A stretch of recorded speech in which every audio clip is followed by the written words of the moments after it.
தமிழரம் நேயர்களுக்கு அன்பு வணக்கம். மீண்டும் உங்களை சந்திப்பதில் மிகுந்த மகிழ்ச்சி. இன்றைக்கு நம்மிடையே அரசியல் விமர்சகர் ஐயா ரவீந்திரன் துரைசாமி சார் நம்மோடு இணைந்திருக்கிறார். வாருங்கள் நேயர்களே, சார்ட்ட பேசலாம். வணக்கம். வணக்கம் தம்பி. வணக்கம் சார். என்ன சார், கடுமையான உங்களுடைய முயற்சி இருந்தாலும் ஒரு சின்ன அயற்சி கொடுத்துருக்கோன்னு நினைக்கிறேன். இல்ல அண்ணாமலை வரணும், நம்ம கடைசி வரை போராடணும். நயினார் வந்திருக்கிறாரு. நயினார் முக்குலத்தோர் சமுதாயத்தை சேர்ந்தவர். அவருக்கு ராமநாதபுரத்தில் 35% வாக்கு எடுத்து கட்சியை ஒரு ஸ்ட்ரெங்தனா பண்ணி கொடுத்தவர். திருநெல்வேலியில் கட்சியை ஒரு 35% வாக்கிட்ட எடுத்து கட்சியை ஸ்ட்ரெங்தன் பண்ணவர். எம்எல்ஏ இருக்கிறாரு. அதிமுகலேருந்து வந்திருக்கிறாரு. ஸோ அதிமுகலேருந்து வர்றவங்களை என்கரேஜ் பண்ணுவோங்கிறது காட்டக்கூடிய அளவிலையும் கட்சியோட சோஷியல் பேஸ் எக்ஸ்பேண்ட் ஆகிறதுக்கும் நயினார் நாகேந்திரனை போட்டிருக்காங்க. நயினார் நாகேந்திரனுக்கு வாழ்த்துக்களை தெரிவிச்சுக்கிறோம். கடைசி நிமிஷம் வரை அண்ணாமலை தொடரணும்னு தான் நான் பாடுபட்டேன். அதுவும் இவர் எடப்பாடி அந்த இதுக்கு வரலங்கும் போது நம்ம எடப்பாடி கூட்டணிக்காக தலைவரை மாற்றணுமா, ஷீட் ஷேரிங் எல்லாம் முடிச்சோம் பிறகு வேணா அவருக்கு இதுக்கு மாற்றிக்கலாம், அவர் ஷீட் ஷேரிங்கில் நாளைக்கு ஏமாற்றுவார், இது பல இதுவும் அவர் செய்யக்கூடியவர் தான். மாஸ்டர் ஆஃப் ஆர்ட் ஆஃப் டீச்சிங்னு ஏற்கனவே நமக்கு அவரை பற்றி தெரியும். அதனால அவர் விஷயத்தில் ரொம்ப அலர்ட்டாக இருக்கணுங்கிறதான் கடைசி நிமிஷம் வரை நம்ம ஃபைட் பண்ணோம். எனிவே நயினார் நாகேந்திரன் வந்திருக்கிறாரு. அவருக்கு வாழ்த்துக்கள். ரெட்டலைக்கு 120 சீட்டுன்னா தாமரைக்கு 60 சீட்டை வாங்கிடுவாருன்னு நினைக்கிறேன். நயினாருக்கு அந்த பொறுப்பு இருக்கு. நயினாருக்கு மட்டுமில்ல, நயினார் மாநில தலைவர்னால அவருக்கு பொறுப்பு இருக்கு. இன்னைக்கு எடப்பாடி எல்லாம் உள்துறை அமைச்சர் அமித்ஷா போய் பார்த்தாங்கன்னா, அமித்ஷாவே வந்து குருமூர்த்தி பார்த்தாருன்னா குருமூர்த்திக்கும் அந்த பொறுப்பு இருக்குன்னு தான் நான் கருதுறேன். ஆடிட்டர் குருமூர்த்திக்கும் அந்த பொறுப்பு இருக்குன்னு தான் கருதுறேன். எடப்பாடி கிட்ட பலத்துக்கு ஏற்ற சீட்டு வாங்கணும். எடப்பாடி வந்து டிக்ளைனிங் ஃபோர்ஸு, அதை வந்து நீங்கள் தூக்கி விடக்கூடிய வேலையை பாஜகவினர் செய்யக்கூடாது. அண்ணாமலை தான் இருக்கலன்னு சொல்லிட்டாரு. அண்ணாமலைக்கும் ஒரு ரோல் இருக்கும். ஸோ கலெக்டிவ் லீடர்ஷிப் இதில் அண்ணாமலை லீடர், இவர் பிரசிடென்ட்டுங்கிற லெவலில் நயினார் நாகேந்திரன். மற்றபடி அமித்ஷாவே வந்து குருமூர்த்தியை வீடு தேடி பார்க்குறாருன்னா குருமூர்த்திக்கும் ஒரு பெரிய ரோல் இருக்கும். அன்னைக்கு மோடியே பிஎம் கேண்டிடேட்டாக ப்ரமோட் பண்ணவர் குருமூர்த்தி. அந்த வயலில் இன்னைக்குள்ள சூழ்நிலையில் தமிழ்நாடு பாஜக அஃபேரில் குருமூர்த்திக்கும் ஒரு ரோல் இருக்கும். எது எப்படியோ பாஜக அண்ணாமலை வளர்த்திருக்கிறார் கட்சியை. அந்த 11.4% தாமரையில் எடுத்திருக்கிறாரு. எனிவே பாஜகவுக்கு ஓட்டுங்கிறது நியர்லி 10% ஓட்ஸ் இருக்குது. அதிமுக எடுத்திருக்கிறது 19.4% வாக்கு தான். முபாரக் போயிட்டாரு, கிருஷ்ணசாமி இல்லை. ஸோ அதிமுக 100 சீட்டுன்னா, ரெட்டையில் அதிமுக 100 சீட்டுன்னா தாமரை 50 சீட்டு நிற்கணும். இந்த வகையில் பார்கெனிங் இருக்கணும். இதுதான் நம்ம எதிர்பார்ப்பு. இதை நயினார் நாகேந்திரனும் அண்ணாமலையும் ஆடிட்டர் குருமூர்த்தி போன்றவங்களும் சாதிப்பாங்கன்னு நம்புகிறோம். ஏன்னா அமித்ஷா ஆடிட்டர் வீட்டுக்கு வந்து இவ்வளவு சந்தித்த விளைவு தான். எடப்பாடி இன்னும் வரல. ஆனால் எடப்பாடிக்கு வந்து ஒரு வெற்றி, கூட்டணி நாம் உருவாக்கணும்னு சொன்ன நயினார் நாகேந்திரன் தலைவரானது எடப்பாடிக்கு ஒரு வெற்றி தான். அது நம்ம மறுக்கல. அந்த வெற்றியை நம்ம கொடுக்க கூடாதுன்னு கடைசி வரை நம்ம போராடணும். பட் அந்த வெற்றி அவருக்கு கிடைச்சிடுச்சு. நடந்து போச்சு. அடுத்த கட்டம் பாஜக டீம் மாநில தலைவர் உட்பட எல்லாரும் 60 சீட்டு, அவர் 120ன்னா பாஜகவுக்கு 60 சீட்டு வாங்கணும். அதுக்கான இதுகளை அவங்க செயல்படுவாங்கன்னு நினைக்கிறேன். சார், இது வந்து எடப்பாடிக்கு ஆதரவான ஒரு மூணு சொல்றீங்க. ஆனா இங்க பிரஸ் மீட்ல பின்னாடி பதாகை என்டிஏ கூட்டணிக்கான இதுன்னு வச்சிருந்து திரும்ப தமிழக பாஜக வந்து அமித்ஷாவை வரவேற்கிறோம் அப்படின்னு மாத்திட்டாங்க. என்ன நடந்துச்சு sir? Nobody is taken for granted. Nobody is taken for granted. இதெல்லாம் வரதுக்கு முன்னாடியே நான் சொன்னது. EPS is not taken for granted. Doctor ஐயா is not taken for granted. EPSனாலும் சரி, டாக்டர் ஐயானாலும் சரி, சீமானாலும் சரி, யாரும் டேக்கன் ஃபார் கிராண்டட் பொலிட்டிக்ஸ். எல்லாரும் தங்களுக்குள்ள என்ன பொலிட்டிக்கல் பெனிஃபிட் இருக்கு, என்ன இது இருக்குன்னு தான் பார்ப்பாப்புல. இப்போ நாம பாஜக இங்கே சாதிக்கணும்னு நம்ம நினைக்கிறோம். மோடி 29 ஜெயிக்கணும்னு நினைக்கிறோம். அமித்ஷா அவரோட எண்ணப்படி 20% வாக்கு பலம் கொண்ட எடப்பாடியை, அதாவது ஸ்டாலினுக்கு அடுத்தபடியாக அதிக வாக்கு பலம் கொண்ட எடப்பாடியை என்டிஏக்குள்ள கொண்டு வரணும்னு அவர் ஒரு நோக்கத்தில் போறாரு. அதில் நாம என்ன இடத்துல எல்லாம் அலர்ட்டா இருக்கணுங்கிறதா நம்மளோட இதாக நம்ம பார்க்குறோம். எப்படி அலர்ட்டாக இருக்குன்னு நம்ம பார்க்குறோம்னா, எடப்பாடி வந்து கலைஞர் ஜெயலலிதா மாதிரி ஒரு தலைவராக முயற்சி பண்ணக்கூடியவருங்கிற கருத்தை நாம் ஏற்கனவே 7 வருஷத்துக்கு முன்னவே சொல்லிட்டோம். அந்த கருத்தை நம்ம இன்னைக்கும் இருக்கும். அவர் அண்டர் எஸ்டிமேட் பண்ணவும் இல்லை நம்ம. அப்போ அவர் என்னெல்லாம் வருவார், பாமக ஓட நீங்க குறைஞ்ச சீட்டு நிற்கணும்னு வருவார். கலைஞரும் அப்படிதான் வந்தார். பாமக உங்களோட பெரிய கட்சியா இருந்திருக்காங்க, பாமகவோட அதிக சீட்டு பாஜகன்னா பாமக ஓட்டு டிரான்ஸ்பர் ஆகாதுன்னு பாரு. திறமையா பண்ண நம்மளும் அதை அலர்ட்டா இருந்து ஒவ்வொன்றையும் அதை அவுட்விட் பண்ற மாதிரி நம்ம அதை பண்ணணுங்கிறதான் நம்ம இதாட்டு நாம முன்னெடுக்கிறோம். ஸோ இதுல எல்லா கூட்டுத்தலைமை எல்லாரோட பொறுப்பு என்னன்னா பாஜக வளர்ச்சியில் இருக்கக்கூடிய கட்சி, அப்வர்ட் மூவிங் கட்சி. நீங்க எல்லா இடமே சட்டமன்றத்தோட மக்களவையோட சட்டமன்றத்தில் வளர்ந்துருக்கிறாங்க. அப்ப இங்கேயும் வளருவாங்கிறதான் கான்செப்ட். ஏடிஎம்கே டிக்ளைரிங் பார்ட்டி, டிக்ளைரிங் பார்ட்டியை நம்ம 20% பலம் இருக்கக்கூடிய பார்ட்டியை நம்ம 29 இதுக்கெல்லாம் ஒரு மையமா வச்சு அதை நம்ம அலையன்ஸுகளை கொண்டு வர நினைக்கிறோம். அப்ப அதுல தகுதியான உரிய சீட்டுகளை பெற்றாகணும். இதுதான் நம்மளோட நோக்கம். ஸோ அந்த மைண்ட் செட்டுக்குள்ள தான் நம்ம கருத்துக்களை சொல்றோம். அது நிறைவேறுங்கிறது நம்ம எண்ண ஓட்டம் நிறைவேறதுக்காக நம்ம பாடுபட்டு இருக்கோம். சார், இப்போ இந்த உள்துறை அமைச்சர் அமித்ஷா வந்து ஆடிட்டர் குருமூர்த்தி அவருடைய வீட்டிற்கு போய் 1 மணி நேரம் கிட்டத்தட்ட 2 மணி நேரம் மேல சந்திப்பு, அவருக்கு ஒரு இம்பார்ட்டன்ஸ் கொடுக்குறாங்களா சார்? ஏன்னா அரசியல் நீரோட்டத்தில் கடந்த ஒரு 5 ஆண்டுகளாக அவர் பெரிய லைம்லைட்ல இல்லை. இப்போ இந்த அமித்ஷாவுடைய இந்த வருகை வந்து குருமூர்த்திக்கான வேல்யூவை என்ஹான்ஸ் பண்ணிடுச்சா? கண்டிப்பா என்ஹான்ஸ் பண்ணிருக்கு. குருமூர்த்தி வேல்யூவானவர் தான். ஒரு வகையில பார்த்தா நானும் அவரும் ஒரே கட்சியில தான் இருந்தோம், காங்கிரஸ் போல இருந்தோம். நம்ம அதுக்கு பிறகுதான் நம்ம காமராஜ் மறைவுக்கு பிறகுதான் கன்னியாகுமரி டிஸ்ட்ரிக்ட் மண்டைக்காடு கலவரம் அதுக்குள்ளதான் போறோம். பட்டாலும் அதற்கு முன்னாடி எங்க ஊரு இந்த மிடில் ஸ்கூல் அதுலலாம் எங்களுக்கு அந்த இஷ்யூக்குள்ள இருந்தாலும் அரசியல் இயக்கம்னா நாங்க இருந்தது வந்து காங்கிரஸ் போல தான் இருந்தோம். அவரும் காங்கிரஸ் போல இருந்த ஒருத்தர் தான். காமராஜ் கிட்ட தன்னோட கருத்துக்களை ஆணித்தரமா சொல்லக்கூடியவர் அவர். இந்திரா காந்தி குடும்பத்துக்கு எதிரான ஒரு அரசியலை எமர்ஜென்சிக்கு எதிராக போராடினவர், ராஜீவ் காந்தியின் போபர்ட் சூழலை வெளிக்கொணர்ந்தவர். அவரை பற்றி இந்த முகம்லாம் பலருக்கும் தெரியாது, நமக்கு தெரிஞ்சனால நம்ம அதை சொல்றேன். பெரும்பாலான அவரோட கருத்துக்களும் நம்ம கருத்தும் ஒத்துதான் இருக்கும். ஒரு சில கருத்துக்கள் மாறுபட்டு இருக்கும், அது இயல்பு தான். பட் மோடியை பிஎம் கேண்டிடேட்டா ப்ரொமோட் பண்ணது அவருடைய அரசியல் இதில் நாட்டுக்காக அவர் செய்த ஒரு பெரிய பணியாக தான் நான் பார்க்குறேன். அன்னைக்கு வந்து சோனியா காந்தி அம்மையார் வந்து 2 பாஜக முன்னணி தலைவர்களை தோக்கடிச்சு இருந்த சூழ்நிலையில் 3வது முறையும் சோனியா காந்தி பாஜக தோக்கடிச்சிருப்பான்னு அந்த நாட்டின் தன்மையே மாறி இருக்கும்.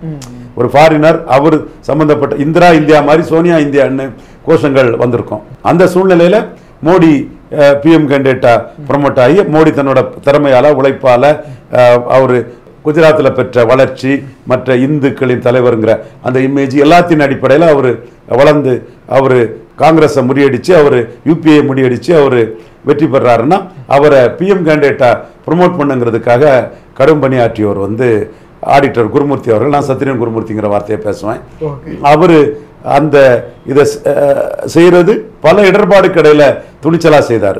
ஏன்னா அத்வானி அப்ப என்ன நினைச்சாருன்னா மத்திய பிரதேஷ் ராஜஸ்தான் சத்தீஸ்கர் மத்திய பிரதேஷ் ராஜஸ்தான் சத்தீஸ்கர் இந்த 3 எலெக்ஷன் முடிஞ்சதுன்னா சவுகான் வசுந்தரா ராஜி ரமன் சிங் இந்த 3 தலைவர்களும் வந்துட்டாங்கன்னா அந்த 3 பேருக்கும் ஈக்குவலா தான் குஜராத் சீஃப் மினிஸ்டர் நரேந்திர மோடி பார்க்கப்படுவார். ஸோ அப்போ அவர் அந்த இடத்துக்குள்ள அதுக்கு முன்னாடியே ப்ரொஜெக்ட் பண்ணி ஆகணுங்கிறதுல உறுதியாக நின்று ப்ரொஜெக்ட் பண்ணிட்டாரு. அப்போ இவங்க 3 பேரும் வந்துட்டாங்க. அதனால் பிறகு அதில் சில பிரச்சனைகள் வரும். அந்த இதில் அதெல்லாம் போர்சி பண்ணி கரெக்டாக பண்ணவர். ஸோ அவருக்குன்னு ஒரு வேல்யூ இந்திய அரசியலுக்குள்ள இருக்குது. எமர்ஜென்சி எதிர்த்தவர், குறிப்பாக போபல் சூழலை அம்பலப்படுத்தியவர், ஒரு ஆன்டி காங்கிரஸ் ஆன்டி ஃபேமிலி இதில் பெருசாக நின்றவர். ஸோ அவருக்கு இன்னைக்கு அமித்ஷா உள்துறை அமைச்சர் ஒரு பெரிய முக்கியத்துவம் கொடுக்குறாருன்னா அதுக்கு தகுதியானவர் தாங்கிறது 100க்கு 100 உண்மை. 2 பேரும் ஃப்ரெண்ட்ஸ், பல்லாண்டு காலமாட்டே நண்பர்களா அமித்ஷாவும் குருமூர்த்தி மோடி எல்லாமே நட்பா பழகணும்னு சொல்லும் போது பேசக்கூடிய அளவுக்கு உள்ளவனு போது அந்த மரியாதையை அமித்ஷா கொடுக்கிறது அவருக்கு தகுதியானவர், அது நியாயமானது, சரியானதுன்னு தான் நான் பார்க்குறேன். சார், நேற்று கூட 1 மணி நேரம் போய் அண்ணாமலை குருமூர்த்தி அவர்களை சந்திச்சிருக்காப்புல. இன்னைக்கும் அந்த முக்கியமான மீட்டிங்ல அண்ணாமலை எல்முருகனை வச்சுட்டு தான் அமித்ஷா பேசுறாரு. அப்ப மாநில தலைமைக்கு இல்லாம வேறொரு அசைன்மெண்ட்டை நோக்கி அண்ணாமலை நகர்த்துறாங்களா சார்? இல்ல, அண்ணாமலை ஒரு ரோல் இருக்குது. அவரு கட்சியை வந்து இரட்டை இலக்கத்தில் தாமரை கொண்டு வந்தவர். அவர் வந்து நான் தொண்டராட்டே இருக்கிறேங்கிற இதை நிலைப்பாடு எடுத்திருக்கிறாரு. அவர் கட்சிக்கு தான் தன்னோட உழைப்பை கான்ட்ரிபியூட் பண்ணுவார். குறிப்பா எடப்பாடி அலையன்ஸ் முடிவான பிறகு அந்த ஷீட் ஷேரிங்ல ஏமாந்துடக்கூடாதுங்கிறதுல அண்ணாமலையும் தெளிவா இருப்பார். அன்னைக்கு எடப்பாடி வந்து 2% சீட்டு தான் தருவான்னு சொல்லும் போது அமித்ஷா தான் கட்சி என்னைக்கு நம்ம வளர போறோம், நீங்க தமிழ்நாடு ஃபுல்லா கேண்டிடேட் போடுங்கன்னு அண்ணாமலை சொன்னாரு. அண்ணாமலை குறுகிய காலத்துக்குள்ள 45% தான் கேண்டிடேட் போட முடிஞ்சது. 5% வாக்கை எடுத்து உயர்த்தி 3வது இடத்துக்கு கொண்டு வந்தாரு. நான் ஏற்கனவே சொல்லியிருப்பேன், சீமான் வரமாட்டாரு, அண்ணாமலை தான் 3வது வருவாரு, டெல்லி பேக்கிங்கோட வருவாரு, ரிசல்ட்ஸோட அது வருவாருங்க நான் சொல்லியிருப்பேன், பலமுறை சொல்லியிருப்பேன். நம்மள ஓப்பன் அவுட் ஸ்போக்கனா சொல்றதுதான். ஸோ அண்ணாமலை அந்த சாதனை பண்ணாருன்னா அமித்ஷா வந்து ஒரு கட்சி வளரணுங்கிறதுல அமித்ஷா முழுமையான எண்ணம் கொண்டவர். ஸோ இந்த கட்டத்துக்குள்ளேயும் பாஜக பலத்துக்குரிய சீட்டை வாங்கிடணுங்கிறதுல அமித்ஷா, ஆடிட்டர் குருமூர்த்தி, அண்ணாமலை, நயினார் நாகேந்திரன் புதிய தலைவர் எல்லாருமே தெளிவாக இருப்பாங்க, நான் உறுதியா நம்புறேன். சார், இப்போ இந்த நயினார் நாகேந்திரனை வச்சு என்ன மாதிரி சோசியல் இன்ஜினியரிங் அமித்ஷா கால்குலேட் பண்றாரு? இல்ல, நயினார் நாகேந்திரனை வச்சு நாடாளுமன்றத்திலும் தேவேந்திர குல வேளாளர் மத்தியிலும் கட்சி இருக்குது. அடுத்த சோசியல் செக்ஷன் மத்தியிலும் கட்சி போனோம். ஏன் இப்ப அவங்க 2 பேர்ட்ட எதிர்ப்பு வராதா சார்? இப்ப நாடாட்டையும் தேவேந்திர குல வேளாளர்ட்ட எதிர்ப்பு வராதா? அதை வந்து அவங்களே ரெப்ரசன்ட் பண்ணி நாடார்களுக்கு அதிருப்தி இருந்ததுன்னா அதையும் சரியா அவங்கள கேரி ஆன் பண்ணி கொண்டு போகணும். அது தலைமைக்கு தெரியும். நீங்க நாடார் தேவேந்திர குல வேளாளர் தாண்டி மறவர்களிடையும் முக்குலத்தோரிடையும் அந்த கட்சி ஸ்பேஸ் போகணுங்கிறதுக்காக, அவங்க ஸ்பேஸ் எக்ஸ்பேண்ட் பண்ணுங்கிறதுக்காக கட்சியை கொண்டு போறாங்க. அதுல அதிருப்தி இருந்ததுன்னா ஐபி ரிப்போர்ட் அதெல்லாம் அதிருப்தி இருப்புன்னு சொன்னா அந்த அதிருப்தியை சரி பண்ணக்கூடிய அளவுக்கு அவங்க பாசிட்டிவ் அவுட்லுக்ல அதை பண்ணுவாங்க. ஸோ ஒரு இயக்கம் வந்து தன்னுடைய வளர்ச்சி பாதையில் போகும்போது எல்லா இந்துக்களையும் வந்து அரவணைச்சு கொண்டு போகக்கூடிய ஒரு சூழ்நிலை தான் எடுக்க முடியும். அதுல சோசியல் இன்ஜினியரிங்கா எக்ஸ்பாண்டிங்கா இந்த நாடார்கள் இருந்திருக்காங்க, வெள்ளாள இருந்திருக்காங்க, இப்போ ஒரு முக்குலத்தோர் தலைவராகிறார். சார், இப்ப இந்த முக்குலத்தோர் வாக்கு வங்கியை நோக்கி பாஜக நகர்த்துதுன்னா இப்ப என்னென்ன கம்யூனிட்டி பாஜகக்கு பேக்கப் பண்றாங்க? முக்குலத்தோர் கம்யூனிட்டி அதுக்கு ரியாக்ட் ஆவாங்களா சார்? அது எதிர்பார்ப்பு. அதுக்கு ராமநாதபுரத்தில் 35% வாக்கெடுத்திருக்கிறாரு, திருநெல்வேலியில் 35% வாக்கெடுத்திருக்காரு. அதிமுக அமைச்சராக இருந்தவர், சட்டமன்ற கட்சி தலைவராக இருக்கிறவர், திருநெல்வேலியில் ஜெயித்திருக்கிறாரு. ஸோ நமக்கு வந்து இதில் அடுத்த கட்டத்துக்குள்ள கட்சி ஒரு சோசியல் செக்ஷனுக்குள்ள ஒரு நேஷனல் மைண்டட் பீப்புள் உள்ள ஒரு கம்யூனிட்டிக்குள்ள கொண்டு போகணும்னா அது நயினார் நாகேந்திரன் ஒரு பொருத்தமானார் இருப்பாருங்கிற அடிப்படையில் அதை செய்திருக்காங்க. சார், இப்போ கிட்டத்தட்ட ஒரு என்டிஏ அலையன்ஸ் அப்படின்னு போட்டு அந்த பதாகையெல்லாம் மாற்றிட்டாங்க. இப்போ பேசுகிற இந்த நிமிடம் வரையும் எடப்பாடி போய் சந்திக்கலை. தொலைபேசி உரையாடல் இருந்த மாதிரி சொல்கிறாங்க. ஏன் சார் நேரடியாக சந்திக்கல? இங்கேருந்து போய் டெல்லியில் இல்லை, அதாவது என்டிஏன்னு சொல்லிட்டா அவருக்கு உள்ள சிரமம் வந்து இன்னும் 8 மாதம் எப்படி கட்சி நடத்துவார்? என்டிஏன்னு சொல்லிட்டு சிரமம் ஆயிடுவா சார்? 8 மாதம் கட்சி நடத்த முடியாது இல்லையா? ஓகே, தேர்தல் வர தனி கட்சியா கட்சி நடத்த முடியாது இல்லையா? அப்ப என்டிஏ நிலைப்பாடுன்னு ஒண்ணு போக முடியாது இல்லையா, தமிழ்நாடு சென்ட்ரிக்டா. சோ அதனால அவர் வரமாட்டாருங்கிறது தான் என்னோட எண்ண ஓட்டமா இருந்தது. அவர் ஃபர்ஸ்ட்ல கமிட் பண்ண மாட்டாங்க, யாரும் கமிட் பண்ண மாட்டாங்கன்னு தான் இருந்தது. ஏன் சார் அப்புறம் அமித்ஷா இவ்வளவு அவசரப்படுறாரு? அப்படி சொல்ல முடியாது. அமித்ஷா அப்படி பண்றதாட்டு செய்திகள் வந்ததே தவிர அமித்ஷா எங்க சொன்னாரு? ஓகே ஓகே ஓகே, அப்படி ஒரு என்டிஏ வரணும்னு ஆசைப்படுறாரு. அவரு வந்து 3வது இடத்துக்கு போன பாஜகவை யூபியில முதல் இடத்துக்கு கொண்டு வந்தவர் 2014 அந்த இது அவர் சாதிச்சனாலதான் மோடிக்கு கம்ஃபர்டபுள் மெஜாரிட்டி 2014 வந்தது. சோ எல்லாரும் கட்சியை வளர்க்கணும்னு நினைக்கக்கூடிய ஒரு ஆர்கனைசர். இது ஓட்டர்ஸ் மெம்பராக்குங்கன்னு சொல்லக்கூடிய அளவுக்கு தனித்துவமா செயல்படக்கூடியவர். சோ அந்த வகையில அவரு தமிழ்நாட்டுக்குள்ளேயும் கட்சி வளர்ச்சிக்கான பணிகளை ஈடுபடுறாரு. அவரு என்டிஏங்கிற மாதிரி வந்த செய்திகள் எல்லாம் அவர் சொன்ன செய்திகளாட்டு நம்ம சொல்ல முடியாது. என்டிஏ அரசுங்க அமையுங்கிற ஒரு விருப்பத்தை அவர் சொல்லியிருக்கிறார். எடப்பாடியோட இந்த மௌனம் குறிப்பா வந்து அது வந்து என்ன மெசேஜ் சார் கம்யூனிகேட் பண்ணுது? எடப்பாடியோட மௌனம். எடப்பாடி டஃப் பார்கெய்னர். ஓகே, அமித்ஷா பெரிய ஆர்கனைசர், இந்தியா ஃபுல்லா பாஜக வளர்க்கணும்னு நினைப்பாரு. அப்போ அவர் என்ன ஆர்குமெண்ட் வைப்பாருன்னா, உள்ளாட்சி தேர்தலையும் அவர் சொல்லிதான் அண்ணாமலை நின்று 3வது இடத்துக்குள்ள வந்தாப்புல. இதுல வந்து அவங்க என்ன இன்ஸ்ட்ரக்ஷன் கொடுத்திருக்க வாய்ப்பு இருக்குன்னா, பலத்தின் அடிப்படையில் நமக்கு பங்கீடு வந்துடணும். நம்ம மகாராஷ்டிராவிலும் ஹரியானாவிலும் மக்களவையோட சட்டமன்றத்தில் வளர்ந்துருக்கோம். அதனால சட்டமன்றம் வேறு, பாராளுமன்றம் வேறு, ஆப்பிள் வேறு, ஆரஞ்சு வேறு. உண்மைதான், அந்த கருத்தை சொல்லி வருவாங்க. அது நாம என்ன ஆர்குமெண்ட் பண்ணணும்னா, நம்ம வளரும் கட்சி, அவங்க தேயும் கட்சிங்கிறத இது பண்ணணும். முந்தைய காலகட்டத்தில் இருந்த மாதிரி நம்ம பார்கெனிங்ல கோட்டை விட்டுறக்கூடாது. அதாவது 2019 பாமக பெரிய கட்சின்னு 7+1 பாமக கொடுத்தாரு, பாஜகவுக்கு 5 தான் கொடுத்தாரு. 2021 பாமகவோட அதிக சீட்டு பாஜகவுக்கு கொடுக்க முடியாதுங்கிற அந்த கருத்தை சொல்லி 20 சீட்டுல பாஜகவை நிறுத்திட்டாரு. அதுக்கு பிறகு நகர்ப்புற உள்ளாட்சியிலையும் மக்களவையிலும் சீட் ஷேரிங்ல அந்த கூட்டணி வந்து உடைஞ்சு போச்சு. இன்னைக்கு வந்து மீண்டும் கூட்டணி வரும்போது பாஜக தாமரையில் 11.4% வாக்கு எடுத்திருக்காங்க, அவங்க ரெட்டலையில் 19.4% வாக்கு எடுத்திருக்காங்க.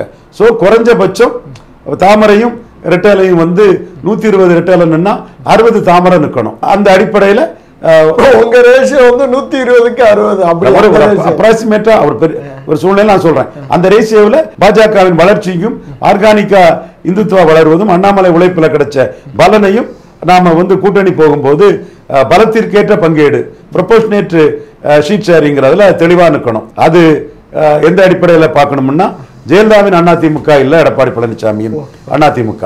ஸோ அந்த அடிப்படையை மையமாக வச்சு அந்த தொகுதி பங்கீடு இருக்க வேண்டுங்கிறது தான் அமித்ஷாவோட வற்புறுத்தலா இருக்கும். அண்ணா இது நயனார் நாகேந்திரனும் அதை செய்ய வேண்டிய ஒரு அவரும் தலைவராட்டு கட்சி வளரத்தான் நினைப்பாரு. அதற்கான வேலையில் தான் அவரும் ஈடுபடுவார். ஓபிஎஸ் டிடிவி இவங்க நிலை என்ன சார், முட்டு சந்து தானா? இல்லை, இப்போ யாருமே வரலையே. நீங்க ஓபிஎஸ் டிடிவியை பொறுத்தளவில் டிடிவி அவர் ஆர்கேனர் வெற்றி வீரர், அதற்கு பிறகு மக்களவையில் நின்னாரு, சட்டமன்றத்தில் நின்னாரு, கடைசியில் என்டிஏல நின்று தேனி தொகுதியில் அவர் ரெட்டையிலேயே டெபாசிட் இலக்க வச்சிருக்கிறாரு. அவருக்குன்னு ஒரு வேல்யூ இருக்குது. ஓபிஎஸ் பொறுத்தளவில் அவர் ரெட்டை தலைமை 33% அந்த ரெட்டை தலைமை அவர் பிரிஞ்சதுனால வந்து அது 20% போயிட்டு 13% வாக்குகள் குறைஞ்சிருக்கு. அவரு மோடியோட ஒரு விசுவாசியாட்டும் பாஜக ஆதரவாளராட்டம் தான் இருக்கிறாரு. ஆனா ஓபிஎஸ் சந்திச்சா எடப்பாடி சங்கோஜப்பட்டுவாரோன்னு சொல்லிட்டு கூட ஒரு வர விடாம கூட பண்ணிக்கலாம்ல சார். 20% வந்து பெரிய பலம்னு அவங்க நினைச்சிருக்கலாம், அதுல தவறு இல்லை. அப்ப எடப்பாடிக்கு ஃபுல் ஹோப் கொடுக்குறாங்க. ஏன்னா இப்ப உங்களை போன்றவர்களுக்கு அது ஒரு நெருக்கடியா மாறிட்டாங்க. இல்ல இல்ல, நம்ம பாஜக வந்து அலர்ட்டா இருக்கணும், அமித்ஷா அலர்ட்டா இருக்கணும்ங்கிறதான் அன்னைக்கும் சொல்லிட்டு இருக்கோம், இன்னைக்கும் சொல்லிட்டு இருக்கோம். மோடி அலர்ட்டா இருக்குன்னு நம்ம சொல்லிட்டு இருக்கிறோம். நம்மளை பொறுத்தளவுல ஒரு கூட்டணி வரும்போது ஓபிஎஸ் அங்க தேவை, அதே மாதிரி தினகரனும் தேவை. அதுக்குள்ள பாஜகவுக்கு பலத்திற்கேற்ற பங்கீடு அவங்களுக்கு தேவைங்கிறதா நம்மளோட கணிப்பு. இதுவரை எடப்பாடி கிட்ட டீல் பண்ணும் போதெல்லாம் அவர் டஃப் பார்க்கனர் தான் இருந்தாரு. இப்போ அவருக்கு பலம் 19.4 தான். முபாரக்கும் போயிட்டாரு, கிருஷ்ணசாமியும் இல்ல. அப்ப அவருக்கு பலம் 19.4 தான். தாமரையின் பலம் 11.4. ஏசி சண்முகம் இருக்கிறாரு, பாரிவேந்தர் இருக்கிறாரு, ஜான் பாண்டியன் இருக்கிறாரு, தேவநாதன் யாதவ் இருக்கிறாரு. தாமரையில் நின்ற 4 தலைவர்களும் பாஜக கூட தான் இருக்கிறாங்க. சோ தாமரை எடுத்தது 11.4, ரெட்டலை எடுத்தது 20.4. 2 தலைவர்கள் ரெட்டலையில இல்ல. யாரு? கிருஷ்ணசாமியும் முபாரக்கும். சோ இந்த இடத்துக்குள்ள 11.4 19.4 வெர்சஸ் 11.4ங்கிறது தான் ரேஷியோவா இருக்கணுங்கிறது. இது நான் ஒரு புரிதலுக்கு விளக்கமா தெரியுது. இன்னொன்னு சொல்லிடுறேன் சார். இப்ப நீங்க குருமூர்த்தி சார் அவங்க எல்லாம் சேர்ந்துதான் அடுத்த பாஜக கூட்டணி என்ன எல்லா விஷயமும் டீல் பண்ணுவீங்கன்னு நினைக்கிறேன். உங்களுடைய நிலைப்பாடு எப்படி சார் இருக்கும்? நான் மோடி நன்மைக்காக என்னோட சஜஷன்ஸ் சொல்லுவேன். பலதும் ஏற்றுக்கொள்ளப்பட்டிருக்குது, சிலர் ஏற்றுக்கொள்ளப்படல. அதுக்காக நம்ம வருத்தப்பட முடியாது. ஒரு அரசியல் இயக்கத்தில் பலரும் பலதரப்பட்ட கருத்தை சொல்லுவாங்க. நம்ம சொல்றதுல பெரும்பான்மை கருத்துக்களை மோடி ஏத்துக்கிறாரு, அமித்ஷா ஏத்துக்கிறாருன்னு தான் நம்ம பார்க்கணுமே தவிர, மற்றபடி அவங்க முடிவெடுத்தா அந்த முடிவுக்குள்ள பாஜகவின் நன்மை எது, அந்த நன்மைக்கு நாம பாசிட்டிவா ஆர்கியூ பண்ணோம். அதை வேலையை தான் நான் செய்துட்டு இருக்கிறேன். நன்றி சார்.